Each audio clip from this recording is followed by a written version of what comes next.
ஈரோட்டில் கூலி தொழிலாளியின் ஆதார் கார்டு மூலம் போலி நிறுவனம் தொடங்கி 5 கோடி ரூபாய் ஜிஎஸ்டி மோசடி செய்த சம்பவம் பெரும் பரபரப்பை ஏற்படுத்தியுள்ளது. வாடகை வீட்டில் வசித்து வரும் தொழிலாளியின் வீட்டிற்கு வணிக வரித்துறை சென்றதன் பின்னணி என்ன? வெறும் 1 சென்ட் நிலத்திற்கு சொந்தக்காரர், குடும்பத்துடன் வசிக்க முடியாத சூழலில் வாடகை வீட்டில் குடியேறியவர். இப்படி வறுமையின் பிடியில் சிக்கியவர்தான் 5 கோடி ரூபாய் ஜிஎஸ்டி வரி பாக்கி வைத்துள்ளதாக அதிகாரிகள் நோட்டீஸ் அனுப்பி உள்ளனர். நடந்தது என்ன? ஈரோடு மாவட்டம் காளிங்கராயன் பாளையம் பகுதியைச் சேர்ந்தவர் நல்லசாமி. கூலி தொழில் செய்து வரும் இவரின் வீட்டிற்கு கடந்த 4ஆம் தேதி வணிக வரித்துறை அதிகாரிகள் சென்றுள்ளனர். அப்போது நல்லசாமி 5 கோடி ரூபாய் ஜிஎஸ்டி வரி செலுத்தாமல் நிலுவையில் வைத்துள்ளதாக கூறி குண்டை தூக்கி போட்டுள்ளனர். அதை கேட்ட நல்லசாமி பகீரென அதிர்ச்சி அடைந்துள்ளார்.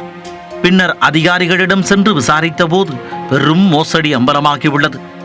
நல்லசாமியின் ஆதார் எண், பான் கார்டு எண், மின் கட்டண ரசீது மற்றும் புகைப்படத்தை பயன்படுத்தி அடையாளம் தெரியாத நபர்கள் போலி நிறுவனம் தொடங்கியது தெரிய வந்துள்ளது. அதிலும் அவரின் பெயரிலேயே நல்லசாமி என்டர்பிரைசஸ் என்ற நிறுவனம் நடத்தப்பட்டுள்ளது. அதன் மூலம் கோடிக்கணக்கில் பணப்பரிமாற்றம் நடந்ததாக கூறப்படுகிறது.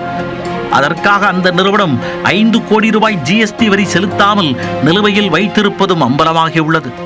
இதில் தனக்கு எந்த தொடர்பும் இல்லை என்று வணிக வரித்துறை அதிகாரிகளிடம் நல்லசாமி முறையிட்டுள்ளார்.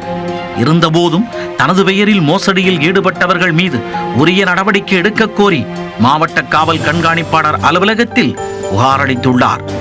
நீங்கள் பல கோடி ரூபா கம்பெனி வச்சு நடத்தி இந்த மாதிரி ஜிஎஸ்டி கட்டணும் அப்படின்னு சொன்னாங்க. நீங்கள் நேரில் வரங்க அப்படின்னு சொல்லி ஆஃபீஸுக்கு கேட்டேங்க. கேட்டதுக்கப்புறம் அவங்க என்னன்னாங்க, இந்த மாதிரி நீங்கள் எங்கேயாவது கொடுத்தீங்களா, உங்கள் ப்ரூஃப் கொடுத்து நீங்கள் கம்பெனியில் யாருக்கு கொடுத்தீங்க கேட்டாங்க. நாங்கள் யாருக்கும் கொடுக்கலிங்க மேடம், எங்களுக்கு தெரியாது, நான் ஒரு பேஷண்ட்டு, நான் 2-3 டைம் ஆப்ரேஷன் பண்ணியிருக்கேங்க அப்படின்னு சொல்லி நான் சொன்னேன் அவங்ககிட்ட. அதனால் நான் இதுக்கு எங்களுக்கு நான் கொடுக்கலின்னு சொல்லி அவங்க வணிகத்துறையில் ஒரு லெட்டர் எழுதி நாங்கள் கொடுத்தோங்க, கையெழுத்து போட்டு கொடுத்துருக்குறேங்க. அப்போ இருந்தாலே எங்களுக்கு ஒரு சேஃப்டிக்காக நாங்கள் எஸ்பி ஆஃபீஸுக்கு இந்த மாதிரி ஒரு பெட்டிஷன் கொடுத்து எங்களுக்கு இதுக்கு சம்மந்தம் இல்லைன்னு எழுதி கொடுக்கறதுக்காக வந்திருக்கிறேங்க.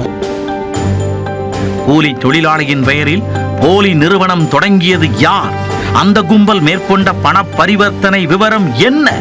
இதில் தொடர்புடையவர்களை கண்டறியும் பணியில் வணிக வரித்துறை அதிகாரிகளும் போலீசாரும் தீவிர விசாரணையில் இறங்கி உள்ளனர். போலி ஆதார் மூலம் நிறுவனம் தொடங்கி 5 கோடி வரி பாக்கி வைத்துள்ள கும்பல் சிக்குமா?